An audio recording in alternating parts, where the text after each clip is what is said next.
no sabiendo si los vas a volver a ver, porque esa es la realidad de los inmigrantes que Ana Cruz abre vivimos su la mayoría corazón de y nos nosotros cuenta en la su manera crónica de informal, migración a Estados donde Unidos. llegué trabajando de niñera, llegué pintando casas con mi papá, mi padrastro, cortando pasto. Una historia que inició en Guanajuato, Tuvimos una México y ahora está en el recuperación capítulo de económica en Dallas, donde Texas. sí se puede, que sí se puede. Hola y bienvenidos a Crónicas Inmigrantes, el podcast de noticias para inmigrantes, donde contamos historias inspiradoras de inmigrantes en Estados Unidos. Yo soy Eden Sotoalba y hoy tenemos una invitada muy especial, Ana Cruz. Bienvenida, Ana, gracias por aceptar esta invitación. Sabemos que tienes una historia muy interesante y que actualmente eres una exitosa comunicadora. Cuéntanos un poco sobre eso. Ay, gracias por lo de exitosa Eden, y por la invitación. Pues me dedico a crear contenido para las redes sociales. Creé mi propia compañía hace algunos años. Trabajé en medios durante 20 años, yo creo, y llegué al punto donde encontré que esto de las plataformas digitales es el nuevo boom para la tecnología, para las comunicaciones y pues para los que estudiamos periodismo. Así que me arriesgué y aquí estoy creando podcasts, campañas en redes sociales. Todavía hago videoproducción, pero ya todo bajo mi propia compañía, que es Rollos de Mujeres. Y todo esto ha sido un gran esfuerzo para que tú logres lo que tienes el día de hoy, una historia de migración muy interesante como la de muchos en Estados Unidos. Sé que eres originaria de Guanajuato, México. Me gustaría que empieces contándonos un poco sobre tu niñez allá antes de emigrar. Híjole, mi niñez fue súper humilde. A veces cuando la gente me pregunta y les cuento la manera en la que vivíamos en México, no me creen. Cuando la gente me dice aquí en Estados Unidos que son pobres, yo digo, no, para mí eso sería ser millonaria. De la manera en la que yo crecí, viví en un pueblito entre Celaya y Querétaro, ahí nací, crecí y era una casa de piso de tierra, sin ventanas. Mi mami literal fue mamá sola todo el tiempo que yo recuerdo. Mi papá era el típico norteño que emigraba a los Estados Unidos y se olvidó de su familia y nos visitaba una vez cada 5 años, yo creo. Entonces fue de mucha carencia económica, pero mucho, mucho amor y mucha guía de parte de mi mamá y muchos sueños de salir adelante, mucha hambre. Yo creo que eso es lo que nos caracteriza a muchos de los inmigrantes, que tenemos hambre de salir adelante y no nos da miedo el trabajar. Entonces eso me enseñó mi mamá y creo que dentro de todo lo triste, y porque si me pongo a contarte aquí voy a llorar, las carencias que tuvimos, sufrimos violencia doméstica 20 años por parte de mi papá, pero a pesar de todo, siempre mi mamá nos inculcó mucho amor y soñar y el estudio. Yo recuerdo que mi mamá siempre me dijo, ve a la escuela, porque eso es lo que va a cambiar tu destino y el de tus hijos y el de futuras generaciones. Y se me quedó muy marcado eso en mi cabeza, así que mi niñez fue muy, muy madura, yo creo. Desde los 5 o 6 años yo recuerdo ya pensar, quiero ir a la universidad, quiero sacar a mi mami y a mis hermanos de este infierno. Yo lo llamaba infierno, como lo vivíamos, de esta hambre, de esta carencia. Así que nos toca madurar muy pronto, yo creo, a los niños que crecemos en situaciones tan difíciles, Ujú. y que ojalá eso pudiéramos inculcarle ya a nuestros hijos aquí, porque es totalmente diferente. Claro. Cuentas la historia de tu papá. Muchos hombres, como cuentas, norteños, en toda Latinoamérica viajan solos para proveerle un mejor futuro a sus familias. ¿Este fue el caso de ustedes? Sí, mira, por muchos años yo viví muy enojada con mi papá y reprochaba y preguntaba por qué, por qué, por qué. Y quiero que todas las personas que están escuchando ahorita sepan, si en algún día o en algún futuro ustedes piensan tener familia, el impacto que puede tener vivir bajo un hogar con violencia doméstica en los hijos, porque toda mi vida crecí con muchos traumas por esa razón. Y mi papá, ahora yo entiendo que no es que él no nos quisiera o nos abandonó, sino que no tenía la educación, ni la enseñanza, ni los valores desde sus padres. Y creo que es la historia de muchísimas familias en México. Yo recuerdo en mi pueblo, en Apaseo el Alto, nos reímos, pero no había hombres, no había hombres. Todos se venían a Estados Unidos. Y de hecho recuerdo cuando estudié cine, había un documental muy famoso donde los hombres se van a Estados Unidos y las mujeres crían a sus hijos solas. Hay infidelidad, hay violencia doméstica, hay alcoholismo, obviamente porque son familias desintegradas. Entonces, ese fue, ese fue el caso de mi familia también. ¿Y alivió un poco el que tu papá viaje a Estados Unidos, su economía, salir de la pobreza que nos cuentas? No, porque creo que el patrón que muchas de estas familias experimentan es que los esposos se vienen y literal se olvidan emocional, física y económicamente de sus familias. Así que estas madres terminan criando a sus hijos solas y en carencias. Un ejemplo, y yo te puedo decir que en mi casa, frente a mi casa, había milpas de maíz y nosotros nos robábamos el maíz sin saber que lo estábamos robando. Mi mami nos decía, mijos, agarren su costalito y cruzábamos una carretera enorme que había frente a mi casa, íbamos a las milpas y para nosotros era como, oh, vamos, como aquí le llaman las familias, vamos hiking al parque. Eso para nosotros era nuestra diversión los domingos, ir con mi mamá y aventar elotes en las morralitos, no eran ni mochilas, eran morrales que mi mamá nos cosía a mano. Llegábamos a casa y mi mamá nos hacía tortillas de maíz, sopa de maíz, nos hacía caldo de maíz. Y en mi mente yo no tenía 6, 7 años, yo no pensé que fuéramos pobres. Para mí era, oh, mi mami nos está cocinando delicioso, no en una estufa con gas, en un fogón que ella armaba con piedras y palos que recogíamos también y con sus manitas, pero eso era algo tan pobre ahora que lo pienso, pero era tan bonito, Eden, porque mi mamá estaba ahí con nosotros, platicábamos ese amor, esa comida con la que ella nos nutría, era algo tan bonito, pero que sé que muchas familias lo viven porque es la realidad de las familias inmigrantes. Ojalá me equivoque y ojalá haya más hombres responsables que regresen algún día, pero te puedo decir, toda mi familia del lado de mi papá y del lado de mi mamá, todos fueron inmigrantes y todos, no hay alguien en mi familia que no se ha divorciado porque se rompieron esos matrimonios por ¿Y la inmigración. tú crees que ese es un patrón que viste mucho repetir en tu pueblo? ¿Que los papás Sí, se desconectaban de las familias?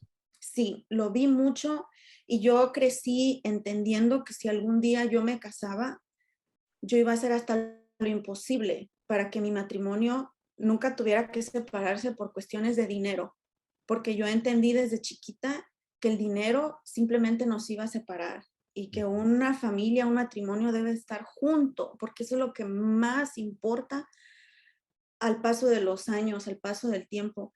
Y yo sé que esta entrevista es sobre inmigrantes, Eden, y yo tengo que confesarte que muchos años, por muchos años, yo odié Estados Unidos. Yo tenía un rencor contra Estados Unidos. Yo ni lo no sabía, yo lo veía en la televisión y me imaginaba que era un país de mucha riqueza, de mucho abundancia, de que la gente sonreía, pero yo lo odiaba porque para mí Estados Unidos representaba lo que me robó mi papá, lo que rompió, quebrantó mi familia.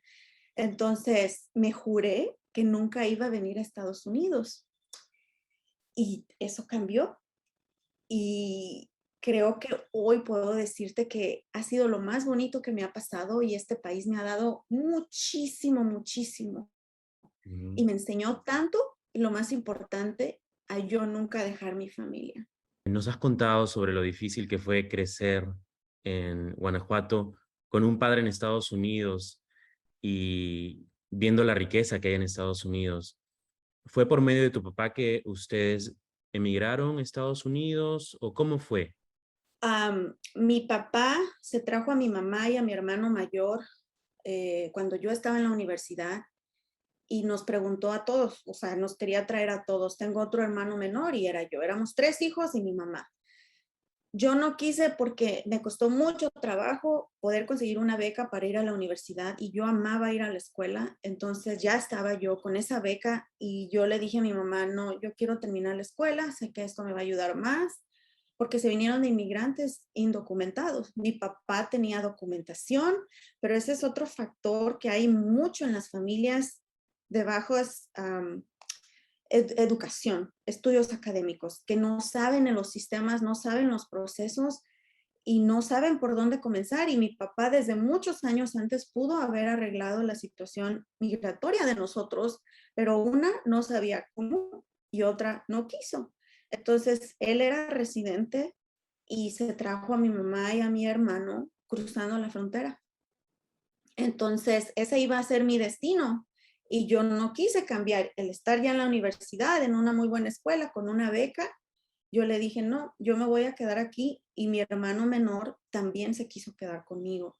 Él estaba en la preparatoria apenas y él me veía como, yo quiero ser como mi hermana, yo también quiero ir a la escuela. Entonces, se vinieron ellos, yo me quedé cuidando a mi hermano menor, fui como su mamá por muchos años y ellos cruzaron la frontera y mi mami contó su historia en uno de los episodios de mi podcast, donde no paro de llorar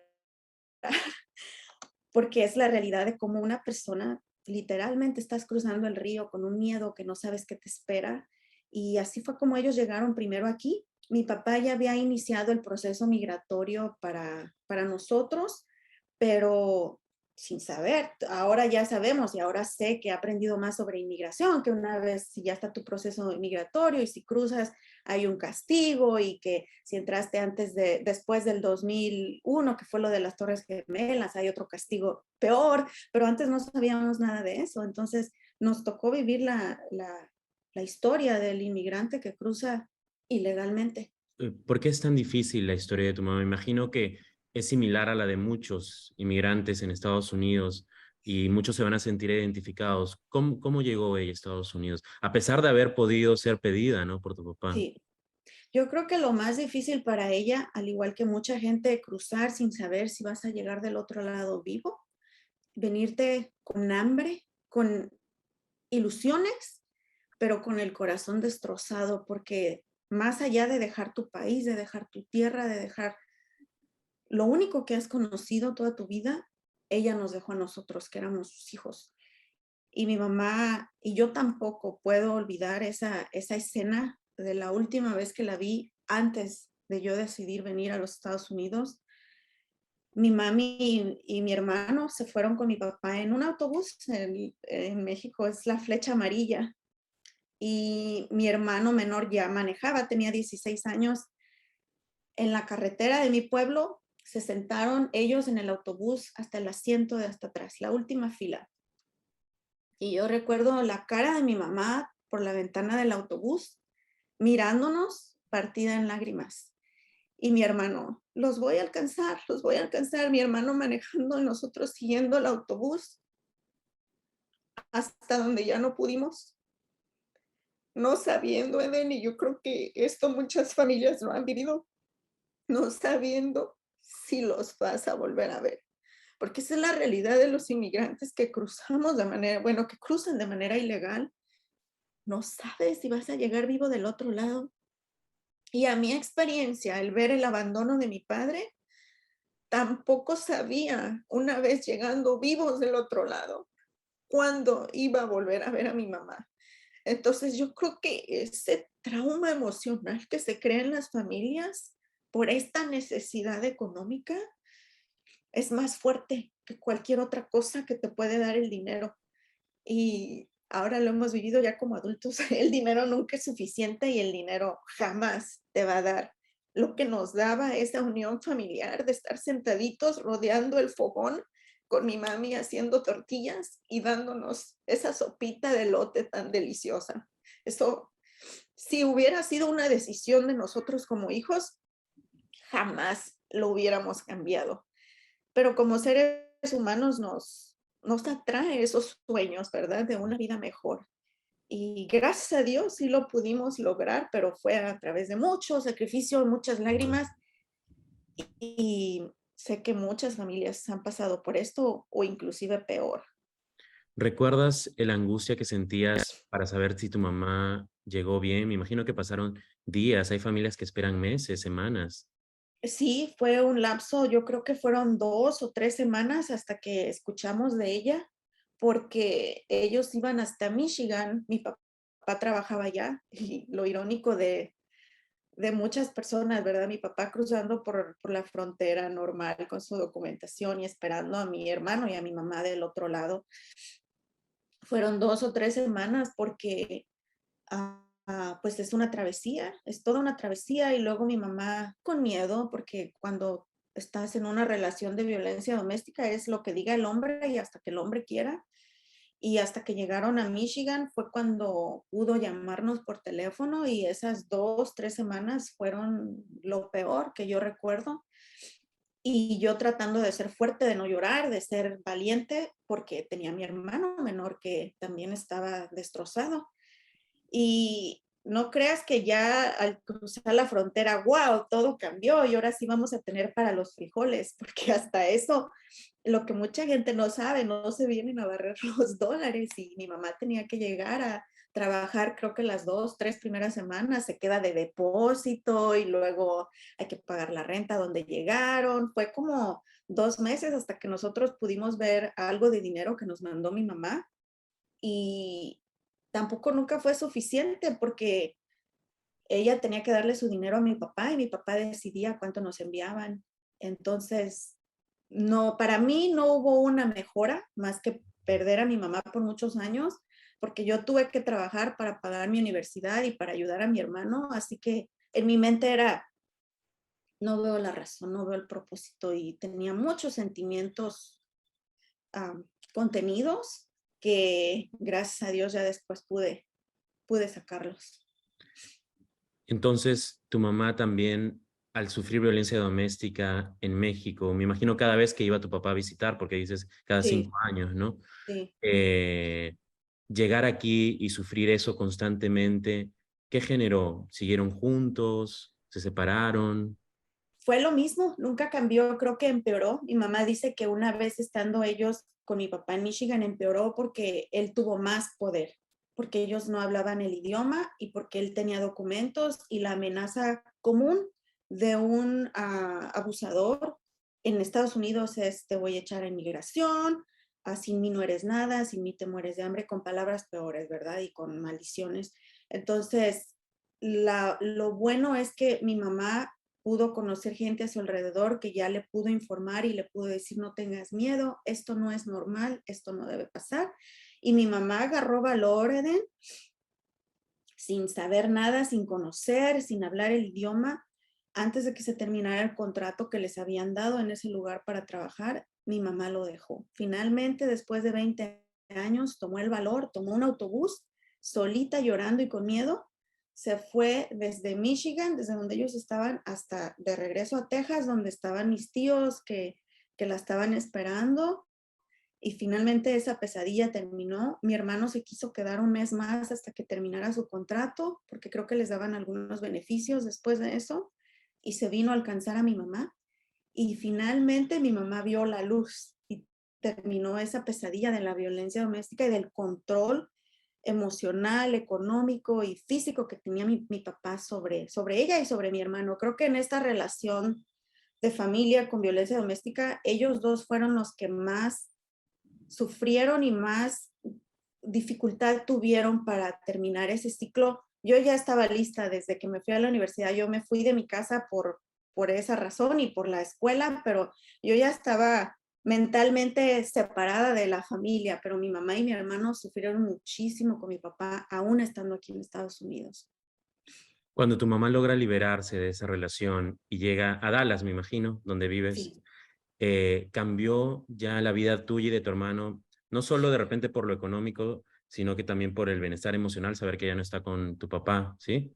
Sí, yo creo que ya no fue ni tanto lo económico, porque como te digo, yo ya trabajaba en Celaya, me pagaba la universidad, tenía la beca, estábamos tranquilos, estábamos felices de saber que mi mamá ya no estaba en peligro, porque es peligro de muerte. Cuando estás en un hogar con violencia doméstica se llega a un punto que es peligro de muerte, tanto para el abusador como para las víctimas, porque cuando juegas tanto emocionalmente con alguien, es de esperarse que en un momento se explota y hay violencia física y puede terminar en muerte para cualquiera de los involucrados. Entonces yo al saber que mi mami ya no estaba con mi papá y que mi hermano ya no estaba ahí tampoco, porque hubo golpes físicos, las escenas que vivimos y son cosas bien fuertes que te voy a compartir, Eden, pero cuando estábamos todos en México y que hubo esas escenas de violencia, yo llegué a pelear físicamente con mi papá teniendo 14, 15 años.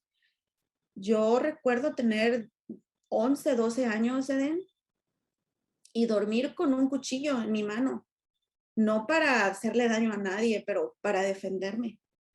Entonces, imagínate una niña de 10 años dormir con un cuchillo y temblando. Cada que yo sabía que mi papá iba a ir a casa, iba a regresar a México, que mi mamá nos decía, ay, su papá me habló y llega en 2 semanas. Yo tenía algo y lo estoy experimentando ahorita, mira que te estoy contando la historia. Yo empezaba a temblar, me ponía fría de mis manos y empezaba a temblar.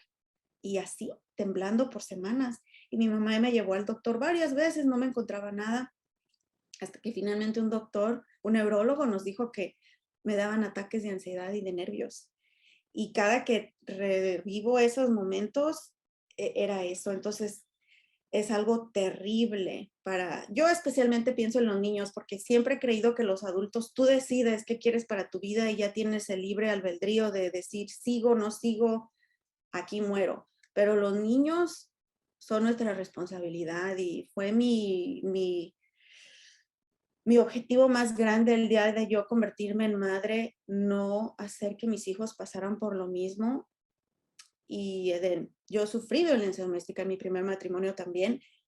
Es un ciclo que se repite y que cuesta trabajo terminar. Y aún estando en Estados Unidos, mira, y graduada de la universidad, estudiada, con más recursos, y también nos tocó vivir lo mismo. Las propias experiencias lo normalizan a veces, ¿no? Se Ajá. repiten, sí, Entonces ya sabemos que tu mamá pudo liberarse y tú sí, terminaste la universidad en México. ¿Cómo fue que tú llegaste a Estados Unidos? por mi mamá, porque ya llevaba 5 años que no la habíamos visto y mi mamá ha tenido muchas complicaciones de salud a raíz de todo esto que te cuento que pasamos.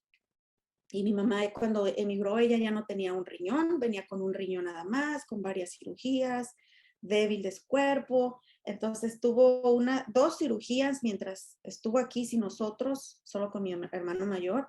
Y yo sentí que mi prioridad era mi familia y que no quería lamentarme que algún día mi mamá ya no iba a estar con nosotros y que yo pude hacer algo. Entonces, cuando me gradué de la universidad, tuve muchas bendiciones profesionales de trabajar. Me fui a España un tiempo, en México trabajé en Televisa y ya también profesionalmente mi tirada, yo creo que para muchos que venimos a este país era, wow, algún día trabajar en medios en Estados Unidos. Esa era ya mi tirada. Entonces, sin saber, yo no sabía ni siquiera que se necesitaba un seguro social para trabajar en Estados Unidos, porque para mí mis historias eran de inmigrantes Ujú. ilegales, que te las arreglabas acá, ¿verdad? Me vine, saqué una visa de turista, Y te la me la dieron. dieron súper rápido, ya estaba en mi destino. Yo creo que Dios tiene planes perfectos y Él ya tenía todo cuadrado. Me la dieron, yo no tenía ni dinero en banco, no tenía propiedades, no tenía nada. Y yo creo que como ya había vivido en España, a lo mejor el departamento de migración veía, ellos ven cuando eres una persona emprendedora, ¿verdad? Y me dieron mi visa, me vine, mi intención inicial fue solamente venir como a tentar terreno y a ver a mi mamá, por supuesto. 3 veces vengo como turista y en la cuarta me quedé. Me vine con, no dólares, 30 pesos en la bolsa y con una manera que les cuento ahora, parecía que inmigré de manera ilegal, aunque Sí, traía visa de sí, porque turista, escuché por la tu podcast ignorancia. y, exacto, por la ignorancia. Cuéntanos de eso. ¿Cómo? O sea, tú pudiste tomar un avión y volar directo a Dallas, pero tomaste otro camino muy similar a quienes viajan sin documentos. Porque no sabía mejor y mis padres también siendo ignorantes y sin documentos aquí, mi mamá y ya en ese entonces ella vivía ya con el que es ahora mi padrastro, que llevan 20 años juntos y lo amo como mi papá. más que a mi papá. Ellos conocían a una persona, yo creo que todos los que nos están viendo ahorita saben de estas personas que van a México, yo que soy de México, llevan cosas para allá, entregan paquetes y traen cosas de regreso, traen barbacoa, quesos, comida, zapatos, lo que sea. Mi mamá, ellos conocían a esta persona y le dijeron, queremos que mi hija se venga, ya sacó su visa, pero no conocemos a nada, no sabemos nada.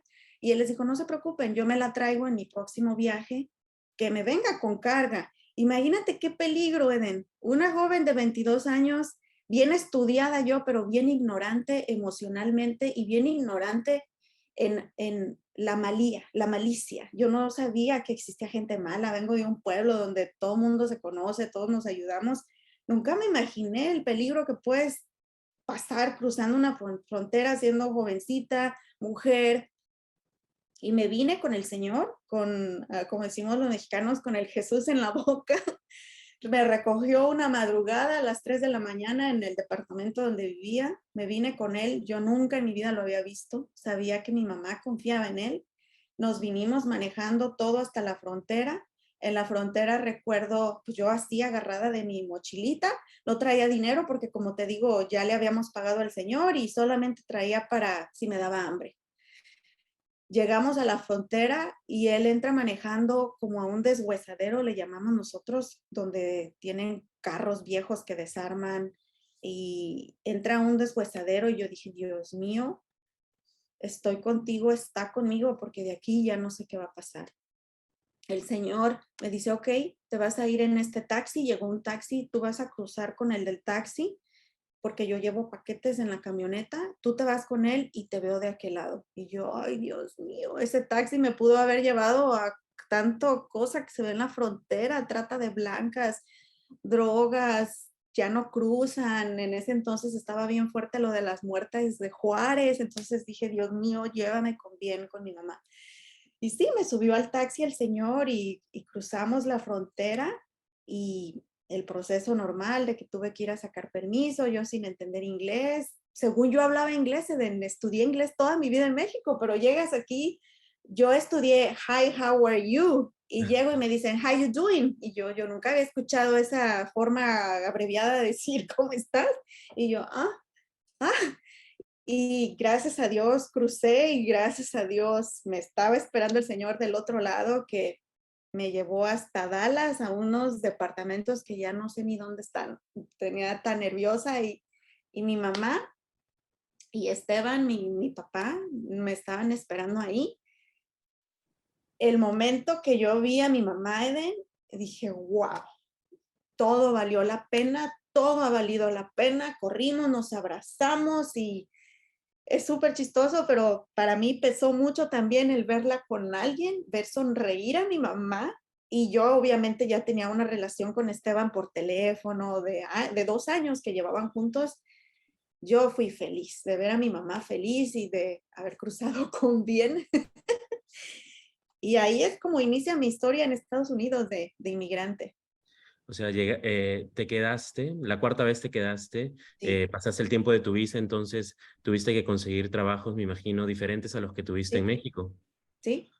Llegó la LIC, como nos dicen allá, llegamos a limpiar el Cotton Bowl, que El estadio. en un futuro me tocó ir a cubrir eventos ya como reportera, como Ah, periodista, pero cuando yo llegué a recoger basura, a escondernos en unos estacionamientos, a que nos pagaran ahí con un cheque como por detrás, yo con miedo buscando dónde poder cambiar ese cheque.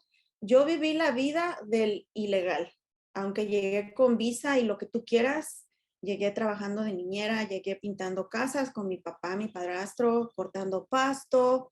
Recuerdo que 2 semanas después de que yo ya estaba aquí, él me dice, mija, no se vaya a ofender, pero yo sé que quiere ganar dinero, ¿verdad? Le digo, a eso vine a ganar dinero, a trabajar. Y me dijo, pues tengo trabajo ahorita pintando una casa y cortando pasto, pero pues yo sé que usted es una licenciada. Y le digo, mientras sea trabajo decente, dime, ¿a qué hora nos vamos? Y así empecé, Eden, y así me la aventé, yo creo que un año completo hasta que pude entrar a trabajar a un Wendy's. Ese fue mi primer trabajo oficial para una compañía de sandwichera, haciendo los sándwiches. Yo no sabía ni cómo se decía lechuga en inglés. Ya después subí a cajera y wow, ya me sentía realizada. Después fui cajera del drive-thru, que Mm, ya era como que otro nivel. ascenso. Y a los 6 meses me entrenaron como manager, porque ya cuando traes todos esos fundamentos académicos, rápido los sacas. Es solamente en lo que agarras confianza y en lo que te sientes cómodo también. Aprendí, creo que pude aprender inglés también más rápido, a soltarme. Estaba joven también y trabajé para esa compañía año y medio, después para otro restaurante, todavía con un permiso expirado, todavía sin un seguro social. Estuve así 3 años, casi 4 años, con miedo, ese miedo de que muchos sentimos ir manejando y que un policía viene atrás de ti y ya te viste en México de regreso. Lo viví 3, 4 años hasta que, bendito Dios, pude tener mi primer permiso de trabajo. ¿Y cómo llegó tu oportunidad para hacer lo que estudiaste, ¿no? En las Mi comunicaciones. oportunidad, wow. Recuerdo una infinidad de veces manejar por el centro de Dallas a las 3 de la mañana, que es cuando venía de cerrar el restaurante con los pies empapados porque me tocaba lavar el piso. El primer año yo recuerdo manejar y ver el logotipo de esta cadena de televisión, ¿la puedo decir? Sí. De Univision, viendo el logotipo en el centro de Dallas y yo decía, un día voy a trabajar ahí, un día voy a trabajar ahí. El primer año, wow, así, ¿verdad? Ya después pasaban los meses, que sí, iré a trabajar ahí. Ya para el segundo, tercer año yo decía, ay, Anita, sigue soñando, sigue soñando. Y gracias a Dios no fue Univision, pero fue una compañía también muy grande y en el mercado anglosajón, que para mí fue todavía un reto más grande, que fue para CBS Radio, que es donde yo trabajé por 8 años, que se pudo lograr, pero fueron muchos años, Eden, y mucho llorar, mucho trabajar duro, tocar. Yo fui a Univision, donde tú trabajaste, y no me dejaron entrar ni la primera puerta.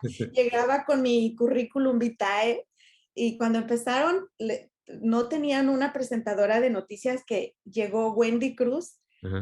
para ese papel. Yo era una jovencita que yo veía en la tele que decían que estaban ocupando una presentación, y yo soñando, soy yo, y llegaba con mi currículum vitae, no me abrían ni la puerta. En Telemundo llegué a ir muchas veces también y llegaba yo, recuerdo una ocasión, una vergüenza, mi carrito viejo, mi primer carrito que compré con mis dolaritos que iba juntando, me costó $1,200 al cash y yo bien emocionada. Llegué a Telemundo porque ya me habían dado una oportunidad de hablar con alguien Mm. y no me dejaron ni entrar la primera puerta y mi carro se me empezó a incendiar afuera y lleno de humo y la gente saliendo y yo, qué vergüenza. Hoy te puedo decir, Eden, que yo creo que 5 o 6 años después de ese momento, me tocó ir a Telemundo muchas veces, una infinidad de veces, donde me abrían la puerta con los brazos abiertos. Ana Cruz está aquí, pásale Anita, y todo el mundo me saludaba y amorosos que fueron siempre conmigo, donde llegué a grabar promos, a hacer entrevistas, ya con un nombre y un trabajo y una carrera. Y lo que mucha de esa gente que estaba ahí adentro no sabía es que yo lloré afuera infinidad de veces tratando de poder pasar la primera puerta. Y esto lo cuento, Eden, para que toda la gente que nos está viendo sepa que sí se puede, que sí se puede. Si yo que viví en a casa de tierra sin ventanas, violencia doméstica, luchando solamente para comer y sobrevivir, tener vida al siguiente día, pude lograr esas cosas, Eden, todo mundo puede. Todo mundo puede. Y hoy en día te puedo decir que a mucha gente de Telemundo, de Univisión, la llamo amigos, la llamo colegas, y sé que no soy la única. Sé que hay gente como tú también que vienes de otro país y que le hemos batallado mucho. Sí, el no lo tenemos ganado siempre, ¿no? Entonces, quien no intenta, intenta y sigue intentando, va a ser más difícil que logre algo. Sí, Vamos a tener muchos no en la vida, ¿no? Pero algo que los inmigrantes debemos entender, y yo creo que lo sabemos, porque los inmigrantes somos las personas que más se esfuerzan porque no quieren Sí, regresar sin nada a sus países, ¿no? exacto. Es que si no, como el que llora no mama, ¿no? Como los bebés, si no te pones a Exacto. buscar, es más difícil encontrar.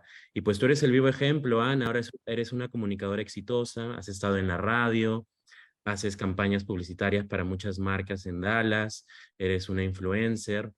¿Y qué le dirías a la gente para terminar tu vida, cómo ha cambiado, ¿no? De como dices, de ser una persona sin mucho en Guanajuato a tener éxito en Estados Unidos, un país que incluso en algún momento le tenías resentimiento.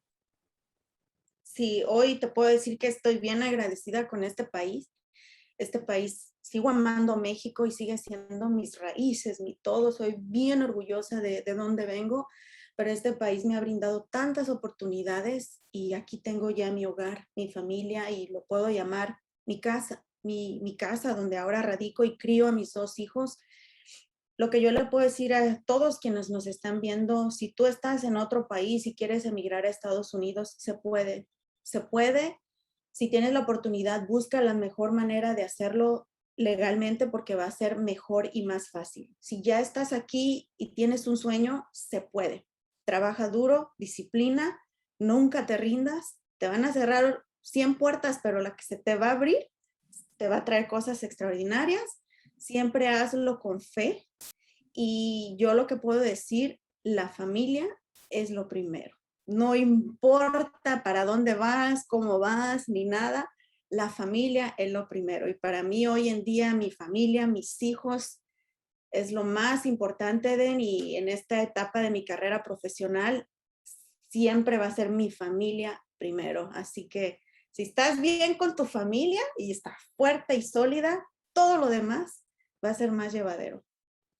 Muy bien. ¿Y dónde la gente, si quiere saber un poco más de ti, puede encontrarte ya para despedirnos? Y les juro que no hay tanta lloradera ya, ¿eh? Es que Ben es muy bueno para hacer preguntas. Me pueden encontrar en todos lados como Rollos de Mujeres, rollosdemujeres.com, en todas las plataformas, @Rollos de Mujeres. Ahí van a encontrar todo mi contenido, lo que creo y si quieren saber un poquito más de mí y de mi lloradera. Es más felicidad, pero Sí, sí, es muchas llorar gracias, feliz. Ana. Muchas gracias por acompañarnos. Espero que mucha gente se inspire con tu historia y nos vemos en otra oportunidad. Gracias a ti, gracias a ustedes. Si te gustó este podcast, también puedes escucharlo en Spotify, además de verlo y escucharlo en YouTube. Hasta la próxima Crónica Inmigrante.